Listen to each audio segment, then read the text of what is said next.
বৈশ্বিক জলবায়ু তহবিলের অন্যতম উৎস গ্রিন ক্লাইমেট ফান্ড বা জিসিএফ বাংলাদেশ সহ জলবায়ু পরিবর্তনে বেশি ক্ষতিগ্রস্ত দেশগুলোকে বঞ্চিত করে নিয়ম ভেঙে আন্তর্জাতিক সংস্থাগুলোকে বেশি বরাদ্দ দিচ্ছে। তাদের কার্যক্রমকে হতাশাজনক এবং দুর্নীতিগ্রস্ত উল্লেখ করেছে ট্রান্সপারেন্সি ইন্টারন্যাশনাল বাংলাদেশ টিআইবি।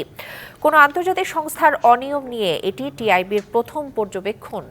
দুপুরে রাজধানীর ধানমন্ডিতে টিআইবি কার্যালয়ে সংবাদ সম্মেলনে বিষয়টি জানান সংগঠনটির নির্বাহী পরিচালক ডক্টর ইফতেখারুজ্জামান।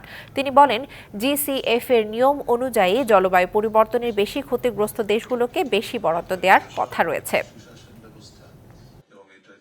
তাদের প্রক্রিয়াগত নিজেদের নীতিগত বৈষম্যমূলক নীতিমালা এবং অনেকটা উদ্দেশ্যমূলকভাবে আন্তর্জাতিক সংস্থাগুলোকে ওয়ার্ল্ড ব্যাংক, বিশ্ব ব্যাংক, ইউএনডিপি এই ধরনের সংস্থাগুলোকে প্রাধান্য দিচ্ছে উদ্দেশ্যমূলকভাবে।